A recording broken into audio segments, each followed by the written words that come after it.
32. அந்த பெண் உருவத்தின் நெருப்பு கண்கள். பாலாவும் வாசுவும் குடித்துவிட்டு வந்ததை கேட்ட சூர்யா அதிக கோபத்தில் இருந்தான். அவனது கோபத்தை உணர்ந்த மனோஜ் சூர்யாவின் கையை அழுத்தி பிடித்து கொண்டான். பின் மனோஜ் சூர்யாவை அமைதியாகும்படி செய்கை செய்தான். பாம்பு பாம்பு என்று சத்தம் வந்ததால் உமாவும் வசுந்தராவும் அதே சத்தம் கேட்கிறது என்று படிக்கட்டுகளின் வழியாக கீழே இறங்கினர். தூரத்தில் பாலாவும் மற்றொருவனும் நிற்பதை பார்த்து உமா எங்கேயே இருக்கலாம் வசு, அங்க என்ன நடக்குதுன்னு பார்த்துட்டு அப்புறம் அங்க போகலாம் என்றாள்.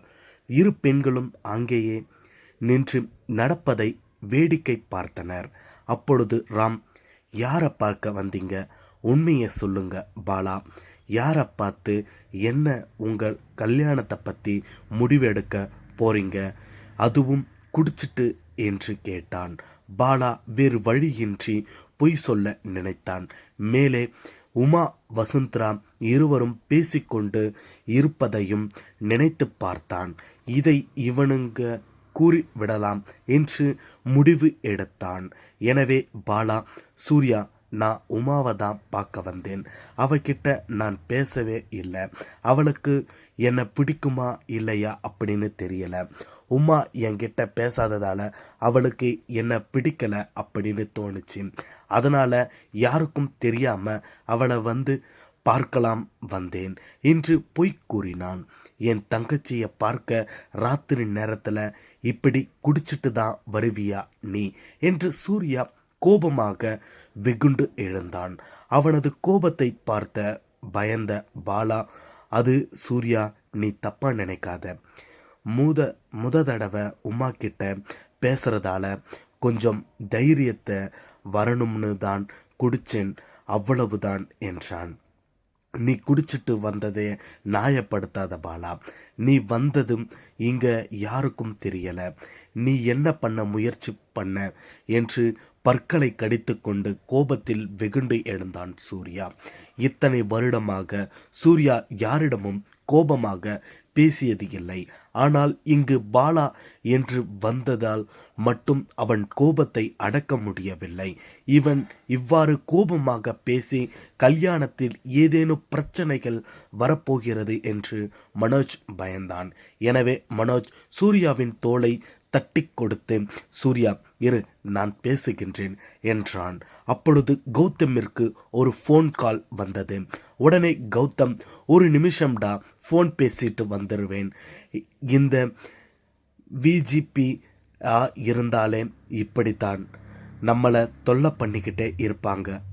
ஹலோ என்று சீன் போட்டுக்கொண்டே ஃபோனை எடுத்து காதில் வைத்து பேசத் தொடங்க நடக்க ஆரம்பித்தான். அப்பொழுது மனோஜ் பாலாவை பார்த்து பேச ஆரம்பித்தான். பாலா, நீங்கள் யாரை வேணாலும் பார்க்க வரலாம்.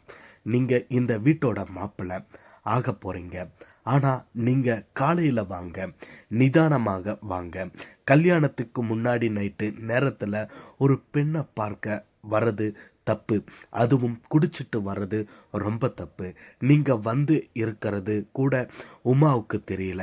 அவளுக்கு தெரியாமல் அவள் ரூமில் இப்படி அத்துமீறி வந்து சிகரெட்டு பிடிச்சிருக்கீங்க.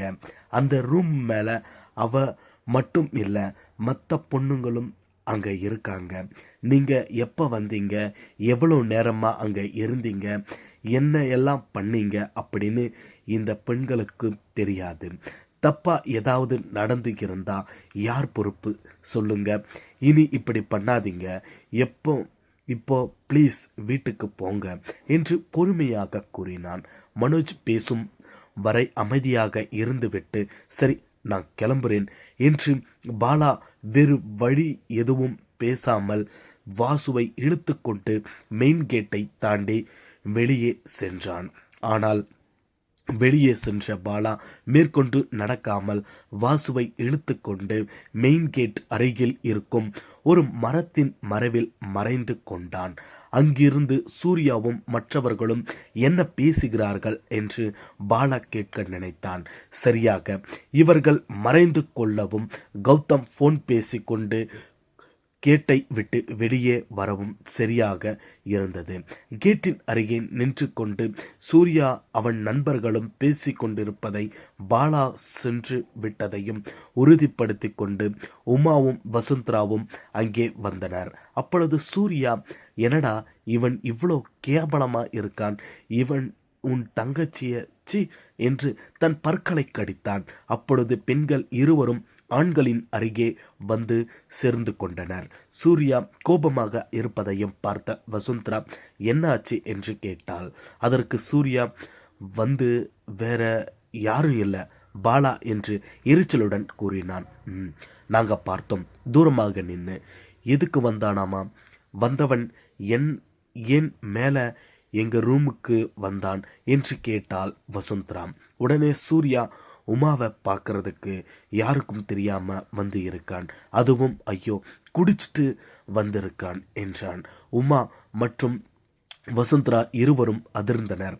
அதற்கு வசுந்தரா, எப்போ மேலே இருக்கிற அந்த சிகரெட் அவனோடதா, ஏன் இப்படி ஒளிஞ்சு இருந்தான் என்று கேட்டாள். உடனே சூர்யா, ஆமாம், அது மட்டும் இல்லாமல் அவன் கூட வந்தவனும் நல்லா குடிச்சிட்டு 2 பேருமா போதையில தான் வந்திருக்கானுங்க. உமாவை பார்க்க தைரியம் வேணும் அப்படின்னு தான் குடிச்சானாமா, பொய் சொல்றான் என்றான். சூர்யா, அவனை அப்படியே சும்மாவா போக விட்டீங்க என்று கேட்டாள் வசுந்தரா. அதற்கு மனோஜ், நாளைக்கு உமாவை கல்யாணம் பண்ணிக்க போறவன், வேற என்ன செய்ய முடியும் என்று கேட்டான். உடனே வசுந்தரா, என்ன இது இப்படி நடக்கிறது, இவனை நம்பி எப்படி நம்ம உமாவை சி என்று பாதியிலேயே நிறுத்தி தலையை குனிந்தாள். அவள் கண்களில் கோபம் தெரிந்தது. அப்பொழுது ராம், ஏன் இப்படி யோசிக்கிறீங்க? குடிக்கிறவன் எல்லாம் கெட்டவனா வசு? இப்படிதான் நீ நினைக்கிறியா என்று கேட்டான். அப்படி இல்லை ராம், நீங்க குடிப்பீங்க தான், ஆனா இப்படி ஒரு பெண்ணு பர்மிஷன் இல்லாம அவ ரூமுக்கு இப்படிதான் குடிச்சிட்டு போவீங்களா என்று கேட்டாள் வசுந்தரா. உடனே ராம், இல்லை கண்டிப்பா மாட்டேன் என்று உறுதியாக கூறினான். அதற்கு வசுந்தரா, அது குடிச்சவன் கெட்டவன் இல்லை, அப்படி என்ன பண்றோம், அப்படி தெரியாம நடந்துக்கிறவன் தான் கெட்டவன் என்றால் தீர்க்கமாக. டேய், உன் ஆளை உன் கழுவி கழுவி ஊத்துகிடாடா, நீ கெட்டவனாம் என்று கூறி வாசு பாலாவை பார்த்து சிரித்தான். வசுந்தரா தன்னை பார்த்து தவறாக பேசிக் கொண்டிருப்பதை பாலாவால் தாங்கிக் கொள்ளவே முடியவில்லை. எல்லாம் இன்னும் ஒரு நாளைக்குத்தான். நாளைக்கு பூஜை முடிந்ததும் நான் என்ன சொல்கிறேனோ அதை தான் வசு கேட்க போகிறா என்று முணுமுணுத்தான் பாலா. கௌதம் போனில் பேசிக்கொண்டு கேட்டை தாண்டி வெளியே சாலைக்கு நடந்து விட்டான். பேச்சு சுவாரஸ்யத்தால் தன் கையில் வைத்திருந்த ஜூஸை கொஞ்சம் கொஞ்சமாக குடித்து கொண்டே பேசினான். அதை பார்த்த வாசு பாலாவின் காதுகள் கிசுகிசுத்தான். நம்ம ஏண்டா இங்க ஒளிஞ்சுக்கிட்டு இருக்கோம், பேசாம போலாம் வாடா என்றான். உடனே பாலா, ஒரு நிமிஷம் இரு டா, போலாம், அந்த குண்டன் உள்ளே போகட்டும், எனக்கு இப்போ இங்க நிக்க பிடிக்கலடா. என் வசு என்ன திட்டுறதை என்னால இங்க கேட்க முடியலடா என்றான். அதற்கு வசு, இந்த குண்டன் பாருடா, எனக்கு போட்ட ஜூஸை அவன் குடிக்கிறான் என்றான் கௌதமை பார்த்து கொண்டே.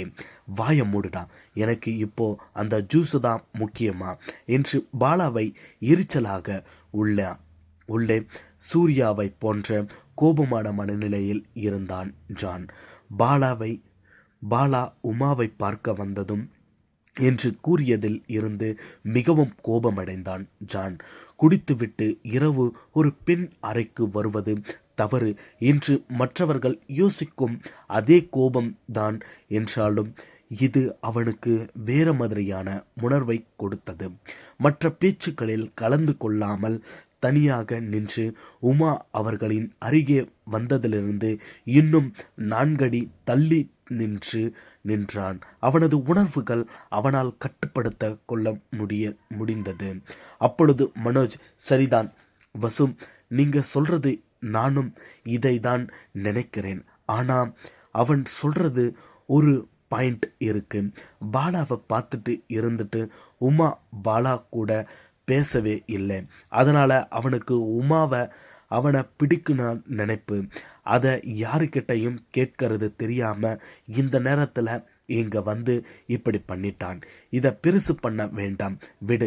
நான் அட்வைஸ் பண்ணி அனுப்பி இருக்கேன், இனி இப்படி பண்ண மாட்டான் என்றான். இவ்வாறு நண்பர்கள் அனைவரும் கேட்டின் அருகில் நின்று வசுந்தரா மற்றும் உமாவுடன் பேசிக்கொண்டு இருக்கும். அங்கே காற்று வேகமாக அடிக்க துவங்கியது. வானில் இடி மின்னல் தோன்றி மறைந்தது. காற்றில் இல்லை சருகுகள் ஆங்காங்கே பறந்து கொண்டு இருந்தனர். இப்படி காற்று பலமாக அடிப்பதாய் கூட கண்டு கொள்ளாமல் கௌதம் அந்த பெரிய வீட்டின் வெளியே மண் சாலையில் இங்கும் அங்குமா நடந்து கொண்டு அலைபேசியில் ஆர்வமாக பேசிக்கொண்டு இருந்தான். அப்பொழுது கௌதமின் காதருகே யாரோ ஒருவர் என்று ஏதோ கூறுவது போல கேட்டு அவன் திரும்பி பார்த்தான். அப்படி திரும்பி பார்த்த அவன் மிரண்டு போனான். அங்கே அவன் கண்ட காட்சி அவனது இதய துடிப்பை அதிகரிக்க செய்தது. உடனே படபடத்து போய் ஒரு அடி பின்னால் நகர்ந்து கௌதம் தடுமாறி தரையில் விழுந்தான். அவன் விழுந்த வேகத்தில் அவனது கையில் இருந்த மொபைல் போன் கீழே விழுந்தது. அவன் மறு கையால் வைத்திருந்த பாதி ஜூஸ் நிரம்பிய கண்ணாடி கிளாஸ் தரையில் விழுந்து துண்டு துண்டாக உடைந்தது. ஆனால் அவன் கண்களையே நம்ப முடியவில்லை. கீழே கிடந்த கௌதம் அசையாமல் அப்படியே இருந்தான். அவனது மார்பு வேகமாக அழுத்தப்படுவது போல அவன் உணர்ந்தான்.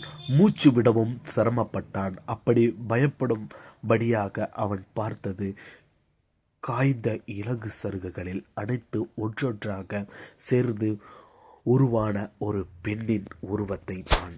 அந்த பெண் உருவம் அவனை விட ஒரு அடி உயரமாக அவன் முன் நின்றது. நெற்றில் சிவப்பு பொட்டு போன்ற நெருப்பு எரிந்தது. அதன் இரு கண்களில் அக்னி ஜுவாலையாய் மின்னின. அந்த பெண் உருவம் அவனை நெருங்கி ஓரடி முன்னால் வந்து பயத்தில் கௌதம் மூச்சடைக்கு கொண்டு விடவில்லை. அவன் சத்தம் போடவும் மறந்துவிட்டான். அந்த உருவத்தை பயந்து போய் பார்த்தான். அந்த பெண் உருவமும் அவனை பார்த்து சிரித்தது. நேரம் வந்துடுச்சு என்று அந்த உருவம் கத்திக்கொண்டே சிரித்தது. அந்த சிரிக்கும் குரலில் தன் சுய நினைவிற்கு வந்த கௌதம், ஐயோ ஐயோ, காப்பாத்துக காப்பாத்துக, டேய் சூர்யா, ஜான், யாராவது வாங்கடா, டேய் மனோஜ் மனோஜ் என்று கலறினான் கௌதம். இவ்வாறு காத்திக்கொண்டே பின்னால் நகர்ந்தான். அங்கே காற்றின் இவ்வளவு வேகமாக அடித்து வானிலை மின்னியது. இருப்பினும் அந்த இலை சருகுகினால் ஆன பெண் உருவம் அசையக்கூட இல்லை. அது அவனை பார்த்து சிரித்து கொண்டே இருந்தது. கௌதம் அலறல் சத்தத்தை கேட்டு பேசிக்கொண்டு இருந்த நண்பர்கள் அனைவரும் வெளியே ஓடி வந்தனர். அவர்கள் கேட்டை தாண்டி முன் வந்த அந்த பெண் உருவம் அப்படியே மீண்டும் இளைஞர்களாக மாறி கீழே சரிந்து விழுந்தது. கௌதமின் காலடியில் குப்பைகளால் குவிந்தது. அதை கௌதம், ஐயோ போச்சு போச்சு, மாறி போச்சு, ஐயோ மறைஞ்சு போச்சு மறைஞ்சு போச்சு, ஐயோ அது மறைஞ்சு போச்சு, என் கால் கீழே போய் அது எங்க என்று தன் கண்களை நன்கு தேய்த்து கொண்டே மீண்டும் பார்த்தான். அவனது அலறல் சத்தம் கேட்டு வெளியே ஓடி வந்தனர் கௌதமின் நண்பர்கள். அவன் கீழே கிடப்பதை பார்த்து மனோஜ், டே ராம், டே குண்டா, என்னடா இங்கே கீழே கிடக்கிற என்று, டே கௌதம், என்னடா இப்படி கீழே கிடக்கிற, என்னாச்சு என்று ராம் கௌதமிடம் கேட்டான். உடனே மனோஜ், என்ன ஆச்சு கௌதம் என்று அவன் அருகில் வந்து அமர்ந்தான். உடனே வசுந்தராவும் கௌதமும் என்ன ஆச்சு என்று கேட்டாள். இப்படி ஆளுக்காக என்னாச்சு கேட்டுக்கொண்டே வந்தனர். ஆனால் கௌதம் ஒரு வார்த்தை கூட பேசவில்லை. நடந்தது கனவா நிஜமா என்று அவனுக்கு ஒரு நிமிடம் புரியவில்லை. ஆனால் அவன் காலடியில் குவிந்திருந்த அந்த இலை சருகுகளை பார்த்து நடந்த அனைத்து உண்மைகளும் என்று அவன் உணர்ந்து கொண்டான். ராம் கௌதமின் போன் தரையில் கிடப்பதை பார்த்தான். உடனே அவன் சென்று கௌதமின் போனை தரையில் இருந்து எடுத்தான். Phone screen scratch 100 உடைந்திருந்தது. அதை பார்த்த ராம், அச்சோச்சோ, ஸ்கிரீன் உடைஞ்சு போச்சுடா கௌதம் என்றான். பின் தன் கையை கௌதமை பார்த்து நீட்டினான். கௌதம் மேலே தூக்குவதற்கு, ஆனால் கௌதமை அதை கண்டு கொள்ளவில்லை. ஒருவித பயத்தில் அமர்ந்திருந்தான். உடனே ராம், டே கௌதம், எழுந்திருடா என்று அதை பார்த்த கை நீட்டிபடியே கூறிவிட்டு, டே மனோஜ், என்னடா இவ இப்படி இருக்கான் என்று கௌதமின் அருகில் குனிந்து நின்று மனோஜ் பார்த்து கேட்டான். அப்பொழுது ஜான் சென்று கௌதமின் தோள்பட்டையை பிடித்து ஒழுக்கினான். ஆனால் கௌதம் எதையும் கண்டு கொள்ளவில்லை. இப்படியே பிரம்மை பிடித்தவன் போல் அமர்ந்து இருந்தான். அவன் வாய் மட்டும் அது போயிடுச்சு போயிடுச்சு என்று முணுமுணுத்தான். உடனே ஜான், டே கௌதம், கௌதம் எழுதுடா, என்னடா அங்கே பார்த்த, ஏதோ முணுமுணுக்கிற என்று கேட்டான். உடனே மனோஜ், டேய் சூர்யா, இவன் இப்படி உக்காந்து இருக்க பேய் பார்த்தவன் மாதிரி என்று கேட்டான். மனோஜ் பேய் என்று சொன்னதும் கௌதம் ஐயோ ஐயோ என்று கத்தினான். உடனே மனோஜ், டேய் இப்போ எதுக்குடா இப்படி கத்துற எருமை என்று அவனை அதட்டினான். அதற்கு கௌதம், பேய் பேய் பேய், ஐயோ பேய் பேய், பேய் பார்த்தேன்டா, பேய பார்த்தேன்டா, அங்கே தான், அங்கே அங்கே இங்கே இங்கே இங்கே இருந்துச்சு, இருங்க இங்க என்று கத்தினான்.